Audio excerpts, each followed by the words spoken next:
Hey guys, today I have a really special one for you. This video is actually going to be my 100 subscriber special. Oh yeah, also that one video, my first tutorial, got 30,000 views, which is that's crazy. That's really cool. So today, um, I've got a wave simulator, and this can be built in survival. There's no mods, nothing. Everything here is doable in vanilla. So, let me show you. As you can see, we got a 2 block high wave that comes up and goes down.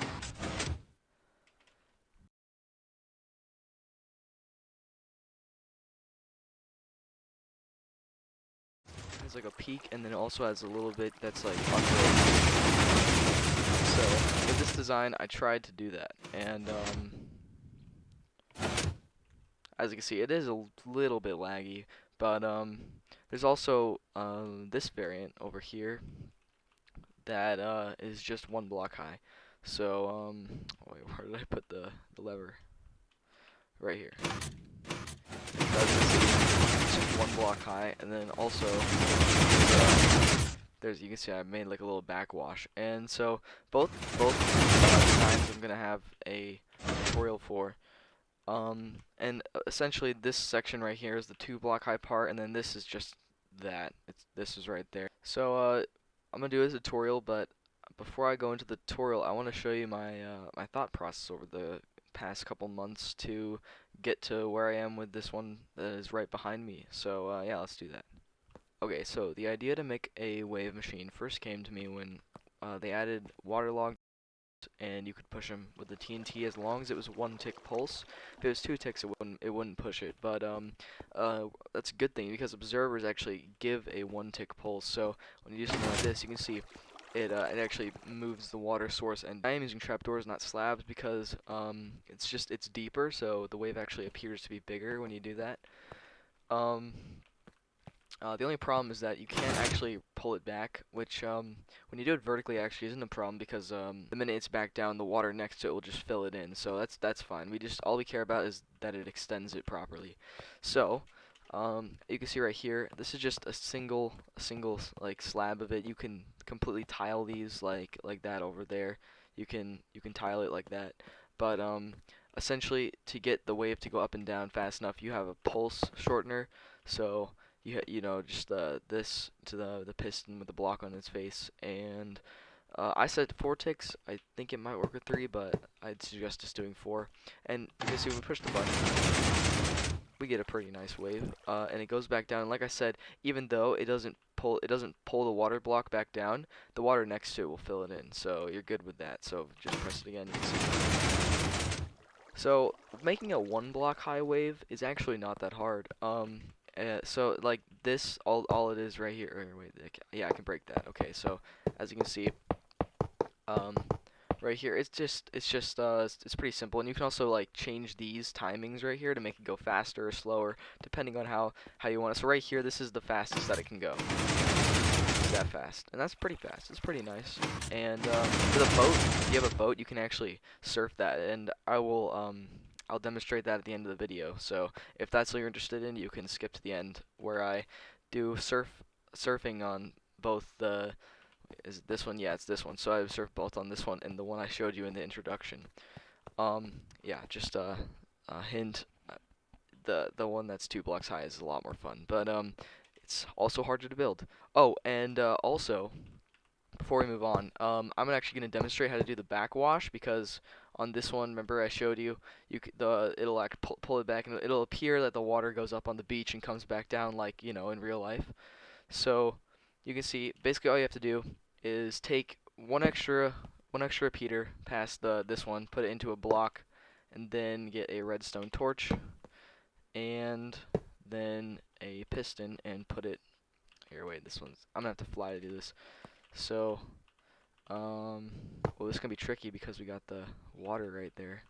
So let's see, does this work? And yeah, there we go. Okay, that worked. So basically, just do that, and then if I break this, you can see it'll appear that the water goes up onto the.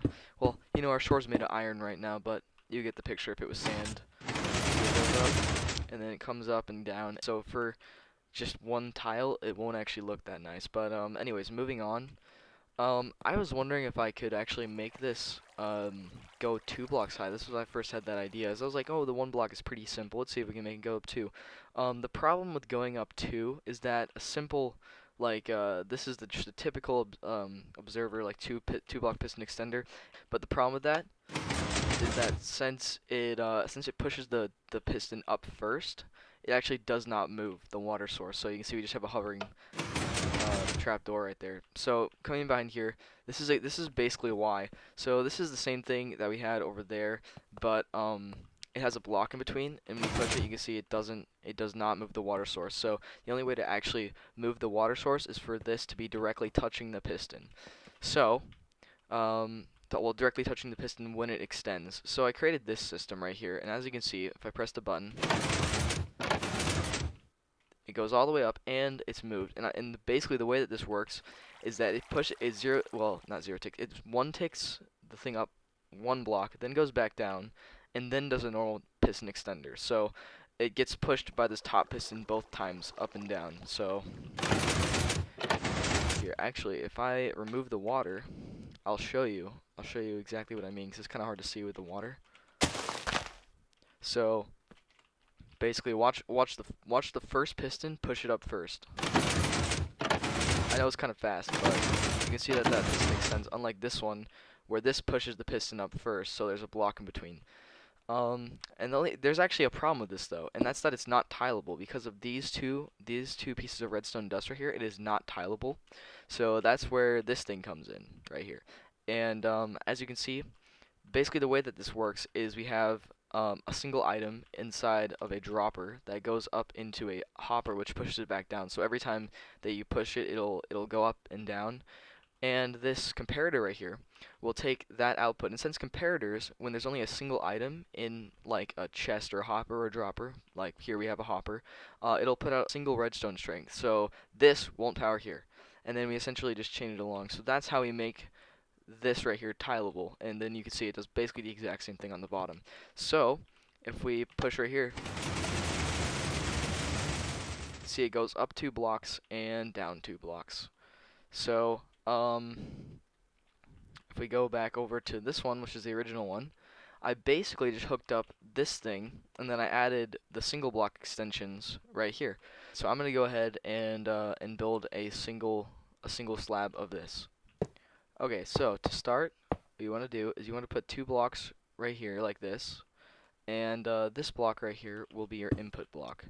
And what you're gonna want to do first is to go and make like a line across, and then just take repeaters and set these to whatever timing you want. I'm just gonna keep them at 1 for this, and I'm not gonna be building each and every one of these modules. I'm just gonna be building one. Okay, so the next thing that you want to do is put a block right there and a block right there into a dropper with a hopper on top, and then you're gonna take an observer and put an observer right there, and then I'm kind of cheating here, but get a redstone comparator and put it on that block facing like this, and then a block right there and a block down there.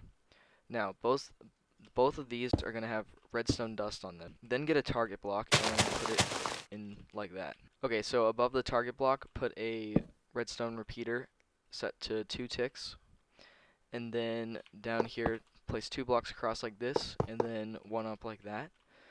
And then what you're gonna do is get redstone repeater again, set to 2 ticks just like that, and then 1 set to 1 tick just like this. And then get a observer and face it like this, and then get 2 pistons, sticky pistons, not normal pistons, sticky pistons, 1 like this, 1 right there, 1 like that, and an observer. And observer like that facing into the piston. Okay, so next you just need to place a block right there, and then an observer. Here, I'm gonna actually do this, an observer like that, so that the face is right there and it's facing into this block, which will power this piston. I forgot to put an item, so yeah, make sure item in a dropper. So if you press the button, so we got the extension. Actually, I should probably demonstrate this with the trapdoor. and it comes back down. So now the next step for you would probably just be to chain it like this, build it however many times, however long you want it to go, and then once you have it built like that, then you should build a aquarium, or if you want to build this out in like a survival world, then just fill back in the water, make it like an ocean, something like that. Also, if you're wondering why this is different, I did this because instead of having like this over here, instead of having like a one tick for every single one, I changed it so that it was a little bit different. So this right here is entirely optional. You do not have to do this. You can do it like just like how the other one. This right here is just my customized version that has an extra piece on the back right here. Which if you want to build it the exact same that I have it right here, just know that there's torches going across all right there. These are all observers, and then right here, these are all pistons on top of the observers. And the timings here are just this right here, repeater set to 2 ticks, and this right here, the what is this called again? The pulse extender. That's what it's called. The pulse extender, just a repeater coming out of that block, and then 2 pistons right here. So you could take a screenshot or something like that, and all these are set to 1. Once again, this is completely optional. This part right here, this is just my personal design that I customized with certain timings that I liked. Now, actually, I'm gonna show you. I'm gonna try. I'm gonna try my best to surf this. So I just get the boat, and I have to, yeah, I gotta turn it on. So this is the original one. I'll show both.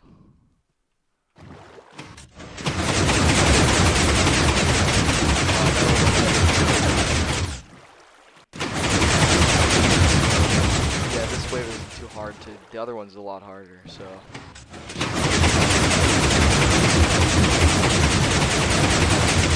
So, I mean, it's the best thing it's the best way to surf in vanilla Minecraft. I think I've seen it. Yeah, like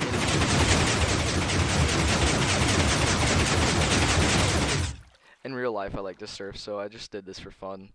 Okay, so now it's time to show the final one, the 2-block high wave. There we go.